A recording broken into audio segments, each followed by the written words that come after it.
வணக்கம். Big topic with Karthik Mayakumar. Ajith அடிச்சு கொண்டாங்கல்ல, அவர் உடம்புல ஏற்பட்டிருந்த காயங்கள் இருக்க பாருங்க. அதை பற்றி நம்ம முதற்கட்ட தகவல்களை முந்தைய வீடியோவில் பேசியிருந்தோம்.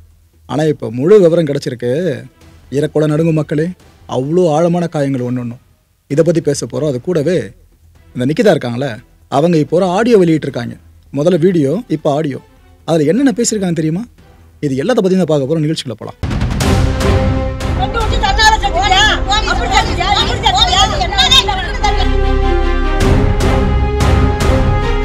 இல்லை மேடம், சாவி கொடுங்க, நான் போய் நிறுத்திட்டு வந்துடுறேன். நீங்கள் நகையெல்லாம் அங்கே ஸ்கேன் சென்டரில் போய் கழட்டாதீங்க, காரில் இங்கேயே கழட்டி வச்சுட்டு.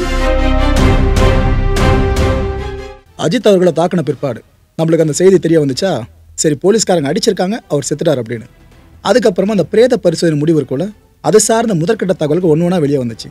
அதை படித்து பார்க்கும்போது நம்மளுக்கு அவ்வளோ பகீர்னு இருந்துச்சு. இப்போ அடுத்த கட்ட தகவலோடு வெளியே வந்திருக்குங்க. இதன்படி பார்த்தீங்கன்னா, அவரோட இடது கையில் 3 இடங்களில் சிகரெட்டில் சூடு வச்சுருக்காங்களாம். மூளையோட 2 இடங்களில் ரத்த கசிவு ஏற்பட்டிருக்கு. மண்டையோடு இருக்குல்ல, இதோட 2 பக்கங்கள்லையும் அடிச்சிருக்காங்க, கம்பை வச்சு தாக்கியிருக்காங்க, அந்த தடம் இருக்குது. நடுமண்டை பின்தலை இங்கேயும் கட்டையால் அடிச்சிருக்காங்க, அந்த தடமும் இருக்குது. நாக்கை அவர் கடித்த நிலையில் இருந்திருக்காருங்க அஜித். தலையில் அடித்ததுனால தான் வலிப்பே வந்திருக்கு அவருக்கு. முதல்ல என்ன ஒரு தகவலை பரப்பிவிட்டா ஞாபகம் இருக்கா? இது போல் அவருக்கு வலிப்பு வந்துருச்சு, அதுக்கப்புறமா ஹாஸ்பிட்டலைஸ் பண்ணாங்க, அதுக்கப்புறம் இறந்துட்டாருன்ற மாதிரி சொன்னாங்க. ஆனால் இங்கே பாருங்கள், அடித்ததுனால தான் வலிப்பே வந்திருக்கு. ஏன் ஆரோக்கியமாக இருக்க மனுஷனுக்கு வலிப்பு ஆட்டோமேட்டிக்காக வந்தால் தொலைய போகுது, ஏதோ ஒரு இம்பாக்ட் ஏற்படுத்தினா தானே. அவரோட கண்கள்லாம் அந்தளவுக்கு செவந்து போய் கிடக்குதாங்க. அவ்வளோ டார்ச்சர் பண்ணியிருக்காங்க, தூங்க விட்டானா கூட தெரில.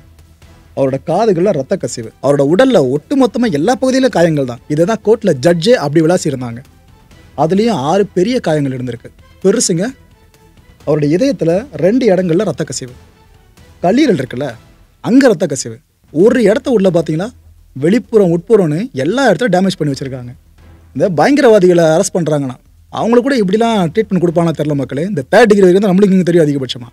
ஆனால் பயங்கரவாதிகள் எப்படி சித்திரவதை பண்ணப்படுவாங்க, இதெல்லாம் நம்மளுக்கு தெரியவே தெரியாது. ஒரு மேட்டர் வாங்கணும் அப்படின்னா அதை விட மோசமாக பண்ணியிருக்காங்க. இதெல்லாம் பயங்கரவாதிகள் பார்த்தா கூட, ஓ இந்த அளவுக்கு இவங்க அடிப்பாங்களா அப்படின்னு அவங்க பயப்படுவாங்க. அந்த அடியை ஒரு சாமானியனை அடிச்சு வச்சுருக்காங்க. வயிற்றில் கம்பை வச்சு குத்தியிருக்காங்களாம், அந்த காயம் வேறு இருக்குது.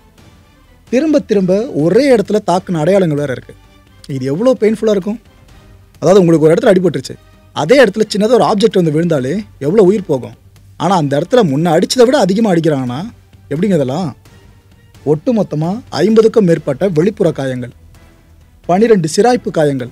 இதில் இன்னொரு கொடுமை, மீதம் இருக்கிற காயம் எல்லாமே இந்த ரத்த கட்டுன்னு சொல்லுவாங்களே, கன்றி போய் கிடக்குது ஃபுல்லாக. அப்பேற்பட்ட காயங்கள். இவ்வளோ அடியை ஒரு மனுஷன் வாங்குறாருன்னா எப்படிங்க உயிரோடு இருப்பாரு? அஜித்தை முதல்ல பரிசோதனை பண்ணார்ல அந்த அரசு மருத்துவமனையோட மருத்துவர், அவர் இவர் தாங்க. இவர் என்ன தெரியுமா சொல்லியிருக்காரு? இப்போது திருப்பவனம் அரசு மருத்துவமனைக்கு வர்றதுக்கு முன்னாடியே அஜித் அவர்கள் உயிர் இழந்துட்டதா சொல்லியிருக்காரு. அது மட்டும் இல்லை, அவரோட உடலை பிணவரையில் வைக்கும்படி சொல்லப்பட்டுச்சான்.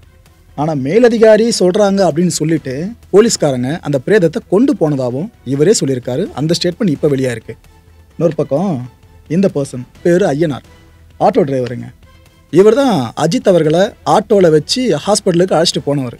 அப்பேற்பட்ட இவர் என்ன சொல்கிறாருன்னா, இப்போது அன்றைக்கி சவாரிக்காக கோயில் வாசலில் காத்துட்டு இருந்தேன். அந்த டைமில் யாருக்கும் ஏதோ ஆயிடுச்சு அப்படின்னு சொல்லிட்டு ஆட்டோவில் ஒருத்தரை ஏற்றினாங்க. இதுக்கப்புறம் அங்கே இருக்க அரசு மருத்துவமனை இருக்குல்ல, அங்கே இறக்கி விட சொன்னாங்க, இறக்கி விட்டுட்டேன். அதுக்கப்புறம் போலீஸார் என்ன அங்கேருந்து போக சொல்லிட்டாங்க, நானும் கிளம்பிட்டேங்க. ஆட்டோவில் எந்த ஒரு ரத்தமோ வழியிலன்ற விஷயத்த இவர் இங்கே கன்ஃபார்ம் பண்ணி சொல்கிறாப்புல. அது போல் எதுவும் வழியில், ஆனால் அவரோட கண் இருக்குல்ல, அது மட்டும் மூடியே இருந்துச்சு. அவர் உள்ளே தூக்கி போடப்பட்டாருன்ற மாதிரி தான் சொல்கிறாங்க. அதாவது நீங்களாக ஆட்டோவில் ஏறுறது வேறு, உங்களை ஏற்றுறது வேறு, வித்தியாசம் புரியுதா? அவர் சொல்கிறது செகண்ட் கேட்டகரி. ஓகே, இந்த விஷயங்கள்லாம் இப்போ பெருசாக வெடிச்சிக்கிட்டு இருக்கா. ஒரு பக்கம் மாவட்ட நீதிபதி இன்வெஸ்டிகேஷன் பண்ணிகிட்டு இருக்காரா, இன்னொரு பக்கம் அந்த நிக்கிதா இருக்காங்களே, தமிழக மக்கள் உலகத் தமிழர்களோட ஒட்டுமொத்த கொந்தளிப்புக்கும் ஆளாகி இருக்க நிக்கிதா. அவங்க MV முத்தையா அரசு மகளிர் கலைக்கல்லூரி திண்டுக்கல்ல இருக்கிறது, இங்கே ஒரு ஸ்டாஃபாக இருந்திருக்காங்க. இந்த விஷயம் இப்போ தெரிய வந்திருக்கு. இந்த தாவரவியல் துறை இருக்குல்ல, அதோட ஹெட்டே இவங்க தானா, யாரும் நிக்கிதா, பேராசிரியை. ஓகேவா? ஏற்கனவே இந்த கேம்பஸ்குள்ளேயே மாணவிகள், பேராசிரியர்கள் இவங்கள அவங்க தகாத மாதிரி பேசினதா அவங்க மேலே ஏற்கனவே புகார்கள் வேறு இருக்கான். அதுக்குள்ளேயே 2024 வருஷம் கலெக்டர் ஆஃபீஸில் இவங்களுக்கு எதிராக புகாரே கொடுத்துருக்காங்களாம். இவங்க இன்ஃப்ளூயன்ஸை பயன்படுத்தி, சொல்கிற டைம் பார்த்தீங்கன்னா அங்கே உள்ள இருக்கவங்க இன்ஃப்ளூயன்ஸை பயன்படுத்தி சில தகாத வார்த்தைகளை பேசுகிறாங்கன்ற மாதிரி தான் புகார் வரைக்கும் அப்போ போயிருக்கான். இந்த விஷயமே இப்போ தாங்க வெளியே வர ஆரம்பிச்சிருக்கு. ஆக்சுவலாக இதில் எந்த அளவுக்கு உண்மைத்தன்மைன்றது இதில் சம்மந்தப்பட்டவங்க இருக்காங்களா அவங்க இதுக்கப்புறம் ஊடகங்களை பேசும்போது தான் நமக்கு தெரிய வரும். ஆக்ஷன் எடுக்க கல்லூரி நிர்வாகம் இப்போ திட்டமிட்டிருக்கிறதா ஒரு புதிய தகவல். இந்த இஷ்யூ ஆரம்பிச்சது நிற்கிதா அதன் அஜித் இஷ்யூவை. ஸோ அவங்க மேலே இப்போ ஆக்ஷன் எடுக்கலாமான்னு கல்லூரி நிர்வாகம் திட்டமிட்டு இருக்காங்களாம். இந்த தகவல் உண்மையாக இருக்கும் பட்சத்தில் முன்னாடியே புகார்கள் வருதுன்னா எதுக்காக அந்த பர்சன் மேலே ஆக்ஷன்ஸை பெருசாக எடுக்க மாட்டாங்க? புரியல. இங்கே மட்டும் இல்லை, பல இடங்களில் தான் நடந்துட்டு இருக்கோம். தொடர்ந்து ஒருத்தர் மேலே புகார் வந்துட்டே இருக்கும், பெருசாக அதை கண்டுக்க மாட்டாங்க, அலட்சியப்படுத்துவாங்க. அது இன்ஃப்ளூயன்ஸ் சம்திங் என்ன காரணமாக இருக்கலாம். அப்புறம் பெருசாக ஒரு மேட்டில் அவங்க சிக்கும் போது தான் பழசெல்லாம் தோண்டி எடுத்து ஓகே இப்போ பண்ணலாமா வேணாமான்னு முடிவு பண்ணுவாங்க. இப்போ அதான் நோக்கி போயிட்டு இருக்க மாதிரி இருக்கு. ஓகே, நிகிதாவோட அக்கம் பக்கத்தில் பல பேர் இருப்பாங்களே, அதில் ஒருத்தர் தான் இவருங்க. இந்த பெரியவர் என்ன சொல்கிறாப்புல, விஷயம் ஆரம்பிக்கும் போதே அவங்கள தேடி 3 போலீஸ் வந்திருக்காங்களா வீட்டுக்கு. அதாவது அஜித்தை பற்றி அதற்கு செய்தி வெளியே வரல, இது போல் உயிரிழந்துட்டாரு. அப்போவே 3 போலீஸார் வந்திருக்காங்களாம். அவங்க வீட்டுக்கிட்ட வந்துட்டு ஃபோன் அடிச்சு பார்த்துருக்காங்களாம். பட் வீட்டுக்குள்ளே இருந்து யாருமே வெளியவே வரலையாம். நிகிதா வெளியவே வரலையா. அதுக்கப்புறம் போலீஸ் கிளம்பி போயிட்டு இருக்காங்களாம். அஜித் இறந்த செய்தி இருக்குல்ல, இது நியூஸ் சேனல் முழுக்க ஃப்ளாஷ் ஆனதுமே உடனடியாக அந்த வீட்டை விட்டு நிகிதாவும் அவங்களோட அம்மாவும் கிளம்பிட்டாங்களாம். ஒரு கருப்பு கலரு காரில் அம்மாவை பொண்ணு ஏறி போனாங்கப்பா அப்படின்னு அவர் சொல்லியிருக்காரு. அது மட்டும் இல்லை, இன்னும் பல விஷயங்களை சொல்கிறாப்புல. அது பூராவே சீட்டிங் ஃபேமிலின்ற மாதிரி தான் அவர் பேசுகிறாரு. 80 லட்சம் ரூபாய் ஊருக்குள்ளேருந்து வாங்கிட்டாங்கப்பா. அவங்க மேலே 18 கேஸ் ஓடிக்கிட்டு இருக்குன்றாரு. முதல்ல ஸ்லாங் உங்களுக்கு தெரியல, அந்த ஸ்லாங்கில் மைண்டில் வச்சுக்கோங்க. காசு கொடுத்து மேலிடத்தை சரி கட்டி தப்பிக்கிறாங்கப்பா அப்படின்ற சந்தேகம் எங்களுக்கு அதிகமாக இருக்குது. அந்த துணிச்சலில் தான் அவங்க இவ்வளோ அக்கிரமம் பண்ணுறாங்கன்னு அந்த பெரியவர் வயிறு எறிகிறாரு. இவ்வளோ விஷயங்களை சொன்ன அவர் இன்னொன்று சொல்கிறாரு, அவங்க வீட்டுக்கு எதிர்க்கு யாராவது வராங்க, அங்கெல்லாம் சின்னதாக கடையிட போடுறாங்க அப்படின்னா கூட எங்கள் இடம் அப்படின்னு சொல்லி திட்டி தீப்பாங்க. அப்புறம் 100க்கு ஃபோன் பண்ணிவிட்டு போலீஸை வர வச்சுருவாங்க. அதுக்கப்புறமா அவங்கள அங்கேருந்து துரத்தி விட்டு இவங்க சைலண்ட்டாக வீட்டுக்குள்ளே போயிடுவாங்க. இது போல் இங்கே பலமுறை நடந்திருக்கணும் அந்த பெரியவர் சொல்கிறாரு. நாம் அங்கேருந்து எதையுமே பார்க்கல, ஆனால் அங்கே இருக்கிற மக்களில் பல பேரும் இவங்களை இப்படி தான் டேர்ம் பண்ணுறாங்களே. என்ன ப்ரோ, அவங்க ஏதோ குற்றம் சாட்டப்பட்டாங்க ஒரு விஷயம் இல்லை, ஆனால் இதுக்காக இவ்வளோ விஷயங்களை தோண்டி எல்லாருமே எடுக்கணுமா கேட்டிங்கன்னா எடுக்கணுங்க. இந்தமாதிரி விஷயத்தில் எடுத்து தான் ஆகணும். ஏன்னா ஏதோ காயத்தோட ஒருத்தர் ஒன்று தப்பிச்சு ஹாஸ்பிட்டலில் ட்ரீட்மெண்ட் எடுத்துக்கிட்டு இல்லை, உயிரே போயிருக்கு. யார் அதுக்கு பதில் சொல்கிறது? இப்போ ஒரு ஆடியோ வெளியாக இருக்குங்க. நிகிதா அந்த ஆடியோவில் அழுதபடியே பேசியிருக்காங்க. அதில் சொல்கிற முக்கியமான விஷயங்கள்னு பார்த்தீங்கன்னா, அஜித்தோட மரணம் இருக்குல்ல, இது ஏற்றுக்கொள்ள முடியாத வேதனைன்றாங்க. நானும் என்னோட அம்மாவும் அழுதுகிட்டே தான் இருக்கோம். அதான் அஜித்தோட அம்மா எந்த அளவுக்கு அழுதுட்டு இருக்கான்னு தெரியல, நாங்கள் அழுதுட்டு இருக்கோம். மீடியாவில் என்னை பற்றி என்னென்னவோ பேசுகிறாங்க. கடவுள் என் மன உறுதியை சோதிக்கிறதுக்கு இப்போ நினச்சிருக்கிறதா நான் நம்புறேனே. இது போல் என்னை பற்றி அவ்வளோ பேர் பேசுகிறாங்களே, அதை வச்சு என்னோட பர்சனல் லைஃப்லாம் தெரிஞ்சுட்டு என்ன பண்ண போறீங்கன்ற மாதிரி கேள்வி கேட்குறாங்க. ஒரு பையனுக்கு வாழ்க்கை இல்லாமல் பண்ணிட்டீங்களே, அந்த குற்றம் ஒன்று இருக்கான்னு தெரியல உங்களுக்கு. ஸோ அந்த ஆடியோ இருக்குல்ல, அவங்க பேசியிருக்கிறது அதை முழுமையாக கோபப்படாமல் கேளுங்க பார்ப்போம். வணக்கம். நான் ரொம்ப வேதனையோடையும் துயரத்தோடையும் தான் இந்த மெசேஜை அனுப்புகிறேன். ஒரு பொண்ணு இந்த சமுதாயத்தில் படித்து வளர்ந்து ஒரு உயர்ப்பு கல்வியெல்லாம் பயின்று மேலே ஒரு வேலையை வாங்கி தன்னோட தாய் தகப்பனை காப்பாற்றுறது, ஒரு குடும்பத்தை காப்பாற்றுறதுங்கிறது பெரிய சேலஞ்சிங்காக தான் இருக்குது. ஆனால் அதுவும் ஒரு சின்ன அலிகேஷனோ ஒரு சின்ன தவறுகளோ அந்த பெண்ணு மேலே ஒருத்தர் குற்றம் சாட்டினாங்கன்னா 1000 பேர் முன் அவளை குழி தோண்டி பூமியில் புதைக்கிற வரைக்கும் விடமாட்டாங்க. ஏன்னா பெண்களுக்கு இந்த சமுதாயம் அவ்வளோ நீதி தான் கொடுக்குது. ஸோ இதில் நான் அமைதியாக இருக்கிறேன். இந்த தம்பி அஜித்குமார் மரணம் கண்டிப்பாக ஏற்றுக்கொள்ள முடியாத ஒரு வேதனை. அவங்க தாய் அழுதாங்களோ இல்லையோ, நானும் எங்கள் தாயும் தினம் அழுதுகிட்டு இருக்கோம். ஏன்னா நான் ஸ்டேஷன் போய் அறநிலையத்துறை அதிகாரிகளோட ஸ்டேஷன் போனேன். அந்த எங்கள் கூடவே தான் இன்றைக்கி அந்த வீடியோ எடுத்தார் இல்லையா, சத்தீஸ்வரன்ற ஒரு சார், அவர் நாள் பூரா எங்கள் கூடயே தான் இருக்கார். அம்மாவுக்கு அடிக்கடி மயக்கம் வரணுன்னே அவர் டீ வாங்கி கொடுத்தாரு, எங்களுக்கு சப்போர்ட்டாக இருந்தார். ஏன்னா இன்ஸ்பெக்டருக்காக நாங்கள் வெயிட் பண்ணிகிட்டு இருந்தோம் நடந்த விஷயங்களை சொல்கிறதுக்கு. ஆனால் கம்ப்ளைண்ட் எழுதி கொடுத்துட்டு வந்துட்டோம் வீட்டுக்கு. அன்றைக்கி நைட்டே வந்துட்டோம். இன்ஸ்பெக்டர் சார் 8:30 மணி போல் வந்துட்டோம். அதுக்கப்புறம் நடந்த நிகழ்வுகள் எதுவுமே எனக்கு தெரியாது, என்ன நடந்ததுன்னு கூட தெரியாது. என்னை பொறுத்தளவுக்கு நான் அமைதியாக இருக்கேன்றக்காக நான் குற்றவாளி கிடையாது. அது கடவுளுக்கு தெரியும். எவ்வளவோ பேர் என் மேலே என்னென்னமோ வாரி இறைக்கிறீங்க. மீடியா கிடச்சிருச்சுன்னா என்னன்னாலும் பேசலான்ற மாதிரி ஆயிடுச்சு. சரி பரவாயில்ல, இது ஒரு சூழ்நிலையை கடவுள் எனக்கு என்னோடய மன உறுதி எவ்வளோன்னு சோதிக்கிறாருன்னு நான் நினச்சிக்கிறேன். எனக்கு என்னோடய வயதான தாயாரை நான் பராமரிச்சிட்ருக்க ஒரு கட்டாய சூழ்நிலையில் இருக்கேன். என்னமோ காலேஜில் நான் இன்றைக்கி லீவ் போட்ட மாதிரி ஒரு சில ஊடகங்கள் சொல்கிறாங்க. நான் வந்து கிட்டத்தட்ட காலேஜ் தொடங்கி ஒரே ஒரு நாள் தான் போனேன். 16ஆம் தேதி காலேஜ் ஓப்பன் பண்ணாங்க, ஜூன். இப்போ வரைக்குமே நான் வந்து அந்த ஒரு நாள் ஜாயின் பண்ணிவிட்டு என்னோடய தாய் வந்து கீழே விழுந்துட்டாங்க. அவங்களுக்கு கொஞ்சம் தலையில் அடிபட்டுது, கொஞ்சம் பேச்சு மூச்சு இல்லாமல் இருக்காங்க. பேச்சே இல்லை, பேசவே இல்லை. இப்போ தான் மெல்ல மெல்ல பேச ஆரம்பிச்சிருக்காங்க. ஸோ அந்த மாதிரி இருக்கிறனால அந்த ட்ரீட்மெண்ட்டுக்காக அவங்க கூட பேசி அவங்க எந்த ட்ரீட்மெண்ட்டுக்கும் பயப்படுவாங்க, வரமாட்டேன்பாங்க. அவங்க கூட இருக்கிறக்காக நான் வந்து என்னோடய உடல்நிலையை ராத்திரி பகலாக அவங்கள கவனித்து ரொம்பவே பாதிக்கப்பட்டேன். என்னால் வேகமாக கிளம்பி போய் பஸ் ஏறி திண்டுக்கல் போயிட்டு திரும்ப ரிட்டர்ன் வந்து இத்தனை கிலோமீட்டர், கிட்டத்தட்ட 100-200 கிலோமீட்டர் நான் டெய்லி ட்ராவல் பண்ணிட்டு வர்றது ரொம்பவே சிரமப்பட்டு தான் வந்தேன். இருந்தாலும் வந்து நான் தாயை பராமரிக்கிற கட்டாயம், ஒரு குழந்தை போல் அவங்கள பராமரிக்கணும் சூழ்நிலை இருக்கிறனால நான் இதெல்லாம் ஏற்றுக்கிட்டேன். அவங்க பூர்வீக வீட்டில் இருக்கணும் அப்படிங்கிற ஒரே காரணத்துக்காக நான் வந்து எல்லாத்தையும் ஏற்றுக்கிட்டு இது என்னோடய பர்சனல் லைஃப்புங்கிறது எவ்வளவோ துரோகிகளையும் துயரங்களையும் சந்தித்தது தான் என் பர்சனல் லைஃபு. இன்றைக்கி எல்லாம் மீடியாவில் பெருமையாக பேட்டி கொடுக்குறாங்க. அவங்களோட வாழ்க்கை வரலாறை திரும்பி பார்த்தாங்கன்னா அவங்க எவ்வளோ பெரிய மோசமானவங்கன்னு அவங்களுக்கே தெரியும், மனசாட்சின்னு ஒன்று இருந்தால்.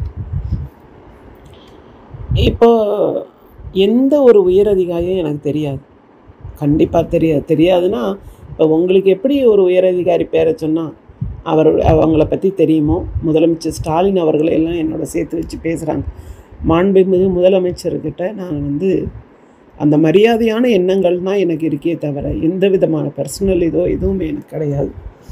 அவர் வந்து எல்லா மக்களுக்கும் நன்மைக்காக ஒரு முதலமைச்சர் அந்த பதவியில் என்ன இருக்குமோ அதை தான் அவர் வந்து இந்த அஜித் மரணம் நடந்தப்பையும் அவர் உடனடியாக நடவடிக்கை எடுத்து எல்லாமே அவர் செஞ்சுட்டு வர்றார். அப்பேற்பட்ட மனிதரே வந்து அவர் தாயுடைய உணர்வுகளை மதித்து சாரி கேட்டாருன்னா நான் பல தடவை அவங்க அம்மாட்ட சாரி கேட்கணும், அவங்க அம்மாட்ட பல தடவை மன்னிப்பு கேட்கணும். என்னால் வந்து நேரில் வர முடியல, ஏன்னா கேமராக்கள் என்னை விடாமல் துரத்திக்கிட்டே இருக்குது. எங்கள் வீட்டு வாசல் கதவை கூட திறக்க முடியல. எங்கள் வீட்டில் நாய்க்குட்டின்னா நான் ரொம்ப மதிப்பேன் தான். அதை கூட ஒருத்தர் வந்து மீடியாவில் கொஞ்சம் கேவலமாக சொல்லியிருந்தார். நான் உயிர்களை ரொம்ப நேசிப்பேன், எந்த உயிரும் கொல்லக்கூடாது, பாதிக்கக்கூடாதுன்னு நினைப்பேன். ஒரு சின்ன எறும்பு கூட குக்கர் மூடியில் ஒட்டி இருந்தால் நான் அதை மெதுவாக ஒரு குச்சியை வச்சு தள்ளி விட்டுட்டு அப்புறம் தான் சாதம் வைப்பேன். ஸோ ஈவன் எங்கள் வீட்டில் வந்து நாங்கள் கொஞ்சம் காடோடு சேர்ந்த மாதிரி தான் இருக்கும், கிராமம். எத்தனையோ தடவை பாம்பு வந்திருக்கு. ஈவன் என் ஸ்டூடெண்ட்ஸுக்கு கூட தெரியும். நான் கொல்லாதீங்கன்னு தான் சொல்லுவேன், ஏன்னா வாழ்கிறது எல்லா உயிரோட உரிமை. அழிக்கிறது நம்ம வந்து ஒரு 6th சென்ஸ் இருக்கிற ஹியூமனால் அழிக்கிறது நம்ம டாமினேஷன் கிடையாது. அது வந்து நான் பல தடவை நான் உறுதியாகவே சொல்லுவேன். ஸோ இந்த மாதிரி ஒரு சூழ்நிலையில் எனக்கு IAS அதிகாரி தெரியும், அது அவங்கள தெரியும், இவங்கள தெரியும், ஃபோன் பண்ணேன் அப்படின்றாங்க. இந்த அஜித்குமார் தம்பி அவர்களோட மரணத்தை எப்படி எடுத்து செல்லணும், அவருக்கு எவ்வளோ உண்மையாலுமே அவங்க குடும்பம் மேலே அக்கறை இருந்து அவருக்குரிய இரங்கலையும் அன்பையும் வெளிப்படுத்தணும்னா இப்படி திசை திருப்பலாக இவ்வளோ சேனல்ஸும் பேசிகிட்டு இருக்க மாட்டாங்க. சாத்தான் குளத்தை பற்றி 90% பேசுகிறாங்க, 10% தான் அஜித்குமார் அவங்க தம்பியை பற்றி பேசுகிறாங்க. அதை தவிர என்னோடய பர்சனல் வாழ்க்கை வரலாறு வந்து இந்த சமுதாயத்துக்கு ரொம்ப பெரிய முக்கியம் கிடையாது. பர்சனல்னால் இவங்க கல்யாணம் பண்ணாங்க, இவங்களுக்கு குழந்தை குட்டி இல்லை, இவங்க அப்படி, இவங்க ரூடு, இவங்க அப்படி இப்படின்னு என் வாழ்க்கையில் என்னோடய பர்சனலாக சேற்றை வாரி இறைப்பதுங்கிறது இந்த சமுதாயத்துக்கு ஒரு தேவையில்லாத விஷயம். அவங்க இதனால் என்னத்தை தெரிஞ்சுக்க போகிறாங்க? நான் அவ்வளோ பெரிய ஆளும் கிடையாது, ரொம்ப சாதாரண மிடில் கிளாஸ் ஃபேமிலி. எங்கள் அப்பா ரொம்ப ஒரு நேர்மையான அதிகாரி. இதை கண்டிப்பாக நான் தெரிவிச்சே ஆவேன். உலகமே எதிர்த்தாலும் அவர் ஒரு மிகப்பெரிய நேர்மையான அதிகாரி. ஒவ்வொரு வருஷமும் கலெக்டர்கிட்ட அவருடைய பணியின் பாராட்டுக்காக அவார்டு வாங்குறவர். அத்தனை மெடல்ஸும் எங்கள் வீட்டில் இருக்குது. அப்படிப்பட்ட நேர்மையான அதிகாரி தான் எங்கள் அப்பா. அவர் வந்து அவரோட பதவிக்கு நாங்கள் கோயம்புத்தூரில் தான் வாழ்ந்தோம், பிறந்து வளர்ந்தது எல்லாம் கோயம்புத்தூர் தான். அவரை பதவிக்கு எவ்வளவோ சொகுசாக வசதியாக கோயம்புத்தூர்லேயே வீடு கட்டி வாழ்ந்துருக்கலாம். ஆனால் அரசாங்கத்துடைய லோன் அப்ளை பண்ணி வாங்கி எங்களால் முடிஞ்ச அளவு இந்த கிராமத்தில் ஒரு வீட்டை கட்டி கிட்டத்தட்ட 40 வருஷத்துக்கு முன்னாடி கட்டின வீடு இது. யாரோட காசுலேயும் கட்டலை. லோன் எங்கள் அப்பா இதுலேயும் அம்மா இதுலேயும் ரெக்கவரி செய்யப்பட்டு கட்டின, ரிட்டையர்மெண்ட் வரைக்கும் கட்டின லோனு. இங்கே வந்து ஆஃப்டர் ரிட்டையர்மெண்ட் வந்து நாங்கள் 2001-2 அப்பா வந்து ரிட்டையர் ஆகிட்டாங்க. ஸோ இவங்க வந்து ஏதோ எங்கள் அதிகாரத்தை வந்து நாங்கள் 2011 யூஸ் பண்ணோன்னு சொல்கிறாங்க. ரிட்டையர்மெண்ட்டுக்கு அப்புறம் ஒரு மனுஷங்களுக்கு அந்தந்த அரசாங்க அதிகாரிகள் எல்லாருக்குமே தெரியும், அந்தந்த டிபார்ட்மெண்ட்டில் இருக்கிறவங்களுக்கு ரிட்டையர்மெண்ட்டுக்கு அப்புறம் அங்கே டிபார்ட்மெண்ட்டு போனால் எவ்வளோ மரியாதைக்கு அந்த வாசலில் நிற்கிற பியூன்லேருந்து அந்த ஸ்வீப்பர்லேருந்து என்ன மரியாதை கொடுப்பாங்கன்றது எல்லாருக்குமே தெரியும். இதுக்கு மத்தியில் அஜித் தரப்பு வக்கீல் இருக்காருங்க, கணேஷ்னு சொல்லிட்டு. அவர் இப்போ என்ன சொல்கிறாருன்னா, அஜித் கொலை சம்பவம் பற்றி யாருக்காவது விவரம் ஏதாவது தெரியும் அப்படின்னா நீங்கள் யோசிக்காதீங்க, உடனடியாக மாவட்ட நீதிபதி இருக்கார்ல சுந்தர்லால், அவர் தான் ஃபுல்லாக இன்வெஸ்டிகேட் பண்ணிட்டு இருக்காரு, அவர்கிட்ட சாட்சியம் அளிக்க வாங்கன்னு அழைப்பு விடுத்திருக்காப்புல. அவரு வர 6ஆம் தேதி வரைக்கும் மட்டும் தான் திருப்புவனத்தில் விசாரணை நடத்து வராங்க. அதுக்கப்புறம் அங்கே இருக்க மாட்டார் போல இருக்கு. அதான் இப்பயே இந்த இன்ஃபர்மேஷனை பாஸ் பண்ணியிருக்காங்க. இதை பொதுமக்களுக்கும் நான் பாஸ் பண்ணிடுறேன். ஸோ இது சம்பந்தமாக ஏதாவது உங்களுக்கு தெரியும் அப்படின்னா நீங்கள் அந்த நீதிபதியை சந்தித்து சாட்சியத்தை அளிக்கலாம். சென்னை சிவானந்த சாலை இருக்குல்ல, இங்கே வர 6ஆம் தேதி ஆர்ப்பாட்டம் நடத்தலாம் அப்படின்ட்டு தாவைக்காவினர் முடிவு பண்ணியிருக்காங்க. முடிவு பண்ணால் போதாதுல்ல, அனுமதி பெறணும்ல காவல்துறை கிட்ட இருந்து அனுமதி கோரி இருக்காங்க. ஆனால் என்ன காரணமோ ஏது காரணமோ அனுமதி மறுக்கப்பட்டுச்சுங்க. உடனடியாக தாவைக்கு என்ன பண்ணிட்டாங்க, சென்னை ஹைகோர்ட்டில் அனுமதி கோரி மனு தாக்கல் பண்ணிட்டாங்க. அவசர வழக்காக இதை எடுத்து விசாரிக்கணும்னு அவங்க கேட்டுக்கிட்டு இருந்தாங்க. ஆனால் ஹைகோர்ட் அவசர வழக்கால் எடுக்க முடியும்னு தெளிவாக மறுப்பு சொல்லிட்டாங்க. மனு எண்ணிடப்பட்டு அதை ஒரு மனு சார்ந்த எண் இருக்கும் தனித்தனியாக. ஸோ நீங்கள் நம்பர் பண்ணிட்டு வந்த பிற்பாடு திங்கட்கிழமை வேணால் விசாரிக்கலான்னு கோர்ட்டு சொல்லிடுச்சு. இவங்க பிளான் பண்ணது 6ஆம் தேதி, ஓகேவா? ஆனால் விசாரணையை திங்கட்கிழமை வேண்டாம்னு சொல்லிட்டாங்க. ஸோ 6ஆம் தேதி நடக்குமா நடக்காதா இதுன்றது இந்த ஒரு ஆர்ப்பாட்டம் நீங்களே முடிவு பண்ணிக்கலாம். தாவைக்காவுக்கு நீதிபதி ஒரு அறிவுறுத்தலை முன் வச்சிருக்காங்க. என்னன்னா, குற்றம் செய்யாதீர்கள், போக்சோ குற்றத்தில் ஈடுபடாதீர்கள், மனைவியை கொடுமைப்படுத்தாதீர்கள், இது போல விஷயங்கள் இருக்குல்ல, இது மாதிரி விழிப்புணர்வு ஏற்படுத்துங்கன்னு அவங்க சொல்லியிருக்காங்க. இதை நான் இன்னும் டீட்டெயிலாக எக்ஸ்பிளைன் பண்ண விரும்பல. என்ன சொல்லியிருக்கான்னு புரிஞ்சிருக்கோம் நம்புறேன் உங்களுக்கு. இந்த நிகிதாவுக்கு இந்த கட்சி ஆளுங்களோட தொடர்பு இருக்குது, அந்த கட்சி ஆளுங்க தொடர்பு இருக்குது, இவ்வளோ இன்ஃப்ளூயன்ஸ் இருக்காது என்னென்னமோ சொல்லிக்கிட்டு இருக்காங்க பல பேரும். அதுவும் அவங்களோட முந்தைய ஆடியோவில் கேட்டிருப்பீங்க, முதலமைச்சருக்கு செல்வாக்கு இருக்க மாதிரிலாம் பல பேர் சொல்கிறாங்க, அதெல்லாம் எனக்கு கிடையாதுங்கன்ற மாதிரி ஏதோ அவங்க பல விஷயம் அந்த ஆடியோவில் சொல்லியிருந்தாங்க. அதாவது கட்சி சாயம்ன்ற விஷயம் அப்பாற்பட்டு இருக்க மாதிரி தான் பேசியிருப்பாங்களே. ஆனால் இப்போ திமுக ஆதரவு சைடில் இருக்க பல பேரும் சில ஊடகங்களும் அவங்க என்ன தெரியுமா இப்போ நியூஸ் ஃப்ளாஷ் பண்ணிட்டு இருக்காங்க, இந்த நிகிதாவோட சோஷியல் மீடியா ஹேண்டில் பேஜஸ் இருக்குல்ல, அதெல்லாம் போய் பார்த்தா பாஜக ஆதரவு நிலைப்பாட்டில் பல கருத்துக்களை அவங்க போட்டிருக்கிறதாவும், ஸோ அவங்க தீவிர பாஜக விசுவாசின்ற மாதிரியும் அவங்க செய்திகளை போட ஆரம்பிச்சிட்டாங்க. அதுக்கேற்ற மாதிரி சமூக வலைதள பக்கங்களில் போய் பார்த்தீங்கன்னாக்கா கண்ணில் மாட்டுது. ஸோ இவங்க எந்த கட்சி பக்கம் இப்போ நிற்கிறாங்களோ அந்த கட்சியே இவங்கள மாதிரி தான் இருக்குன்ற மாதிரி ஒரு நம்பிக்கை அதுக்கப்புறம் மக்கள் மத்தியிலே வந்துடும். அதனால தான் இவங்களை எந்த கட்சியோடு சேர்க்கணுன்ற மாதிரி ஒரு பெரிய போராட்டம் இப்போ நடந்துகிட்டு இருக்கு ஊடகங்கள் மத்தியில். இதில் ஒரு விஷயம் தெளிவாக புரிஞ்சுக்கணும், கட்சி தலைமைகள்லாம் நீங்கள் யாரை கட்சியில் சேர்க்குறீங்களோ, உங்கள் ஆதரவாளராக யார் இருக்கணுன்றதை முடிவு பண்ணுறீங்களோ, அதை வச்சு தான் கட்சியோட நல்ல பேர் ஃபியூச்சரில் எப்படி இருக்குன்னு உறுதியாகும். அதான் இங்கே லிட்ரலாக தெரியுது மக்களே. நான் இங்கே ஒரு கட்சியை உள்ளே கொண்டு வந்து இவங்க பக்கம் தான் இவங்க நிற்கிறான்னு சொல்லி முடிக்க விரும்பல. ஜஸ்ட் இதுலேருந்து நாம் கற்றுக்கிட்ட படிப்பினேன்னா நான் சொன்ன அந்த விஷயம் தான். நாம் எதிர்பார்க்க வேண்டிய விஷயம் ஒன்றே ஒன்று இருக்குது. அது என்னன்னா, செல்வாக்க திணிச்ச அந்த உயர் அதிகாரி யார் இது வரைக்கும் தெரில. ஆனால் சும்மாலாம் நடந்திருக்காது. மேலேருந்து யாரோ ஒருத்தர் இவ்வளோ தூரம் இன்ஃப்ளூயன்ஸ் பண்ணால் மட்டும்தான் இந்த அளவுக்கு ரியாக்ட் பண்ணியிருப்பாங்க. அப்போ யாரோ ஒரு உயர் அதிகாரி கண்டிப்பாக அதுக்கு பின்னாடி இருக்காங்க. சீக்கிரமே அந்த பர்சனை கண்டுபிடிச்சு தண்டிக்கப்பட்டார்னா மட்டும்தான் நாம் எதிர்பார்த்துருக்க நீதி இருக்குல்ல, அது 100% கிடைச்சதா மாறும். அப்படி இல்லையா, பல வழக்குகளை முடிவே தெரியாமல் போயிருக்குல்ல, அதில் 10ல் 11 இதுவும் மாறி நிற்கும். அடுத்த நிகழ்ச்சி சந்திக்கலாம். நன்றி, வணக்கம். வணக்கம் மாயம் ஸ்டுடியோஸ் நண்பர்களே. மாயம் ட்ரெண்ட்ஸ் அப்படின்ற ஒரு புதிய ஃபேஸ்புக் பேஜை ஓப்பன் பண்ணியிருக்கோம். நீங்கள் யூடியூப்பில் பார்த்துட்டு இருக்கீங்களா நம்மளோட கான்டென்ட்ஸ்லாம், இதெல்லாம் விட ஒரு படி மேலே ரொம்ப கிறிஸ்பாகவும் ரொம்ப சூப்பராகவும் நிறைய கான்டென்ட்ஸ் உங்களுக்கு இந்த பேஜில் காத்துட்ருக்குங்க. ஸோ உடனடியாக ஃபேஸ்புக் பிளாட்ஃபார்ம் போங்க, மாயம் ட்ரெண்ட்ஸ்னு டைப் பண்ணி சர்ச் பண்ணி நம்ம பேஜை ஃபாலோ பண்ணுங்கள். அப்படியே நம்ம சேனலையும் நீங்கள் சப்ஸ்கிரைப் பண்ணிட்டீங்க அப்படின்னா இன்னும் நிறைய புது புது கான்டென்ட்ஸை உங்களுக்காக ப்ரொடியூஸ் பண்ணி கொடுத்துக்கிட்டே இருப்பாங்க. நீங்கள் பண்ணுற ஒவ்வொரு சப்ஸ்கிரிப்ஷனும் எங்களுக்கு பெரிய மோட்டிவேஷனாக அமையும்.